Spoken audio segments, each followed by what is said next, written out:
Benjamin, vous allez revenir sur un parti pris très intéressant. Vous allez prendre l'inverse concernant les tunnels. Et si justement ces fameux tunnels n'étaient pas une arme infaillible pour les combattants du Hamas, mais plutôt un piège?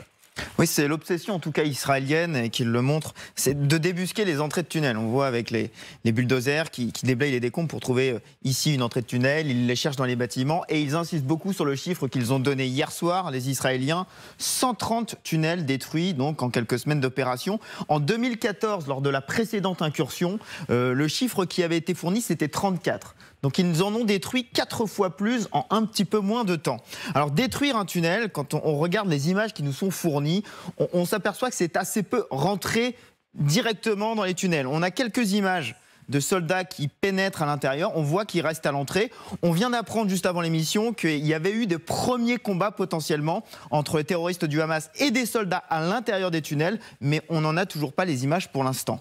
En fait, quand ils parlent de destruction, ce sont surtout les explosions des puits d'entrée et de sortie des tunnels. Soit en le faisant directement dans les zones occupées, vous voyez ici, ou carrément en faisant exploser les bâtiments, parce qu'ils rapportent qu'il y a parfois dans plusieurs bâtiments plusieurs entrées de tunnels. Et puis il y a aussi ce qu'ils font depuis des semaines, à savoir bombarder des entrées de tunnels. Là, ici, c'est à Beit Hanoun. Les Israéliens affirment avoir bombardé une entrée de tunnel à côté d'une école. Beit Hanoun, justement, c'est là que les journalistes, notamment francophones, ont été emmenés hier.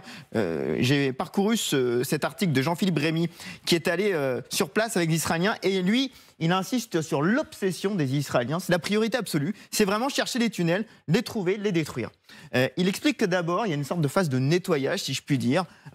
Dans cette zone-là, on est à Beit Hanoun, des robots tueurs se glissent dans les galeries, des chiens détectent la présence des combattants, des capteurs traquent les mouvements. On a appris aujourd'hui qu'il y avait aussi des soldats qui s'y rendaient. Sachant que l'objectif, c'est de détruire pour chasser peu à peu les combattants vers le centre et condamner toutes les issues au fur et à mesure. Traduction, une sorte de piéger ici à Gazaville, dans ce réseau de tunnels, le Hamas piégé dans son propre réseau de tunnels. C'est un peu la stratégie qui découle de ce que je vous ai décrit.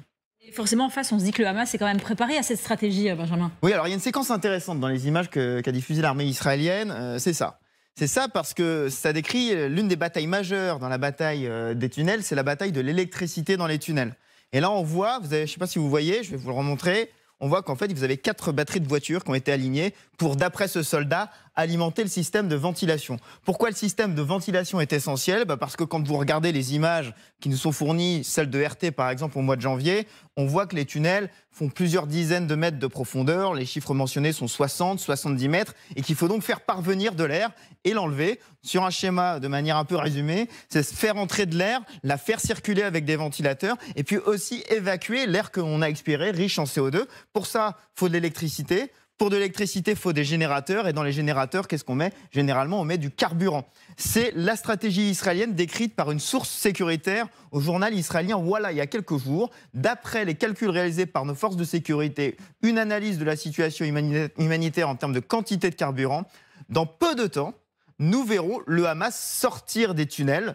Dans peu de temps, il dit. On comprend mieux pourquoi aujourd'hui Benyamin Netanyahou refuse absolument et catégoriquement la livraison de carburant au Hamas, et pourquoi, dans l'autre sens, le Hamas réclame aussi du carburant en échange de la libération d'otages. Mais alors, peu de temps, ça veut dire quoi ? Quelques jours, quelques semaines ou plus ? Alors, peu de temps, ça apparaît un peu optimiste quand on met bout à bout les éléments donnés, notamment par Israël, qui dit il reste 500 000 litres de carburant en stock dans la bande de Gaza. C'est un chiffre invérifiable, mais quand on interroge un expert en énergie, ce qu'a fait NBC News, combien de temps le Hamas tient avec 500 000 litres ? Je vous donne sa réponse.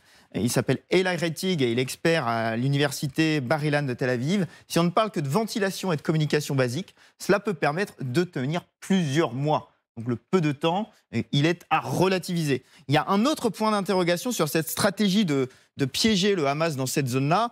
Ça, c'est la carte des tunnels révélée par l'armée israélienne à partir de leurs informations de 2014. On voit qu'il y a quand même un trou dans la structure des tunnels. C'est-à-dire, il y a un petit peu un autre tunnel slant, si je peux dire. Est-ce qu'il n'y aurait pas, et c'est quand même difficile de douter qu'il y ait des tunnels dans cette zone-là, de lien entre le nord et le sud qui permettrait finalement aux membres du Hamas de partir dans cette zone-là. C'est-à-dire que, est-ce que les Israéliens tiennent cette zone-là au sol, mais est-ce qu'ils tiennent ce qu'il y a en dessous ?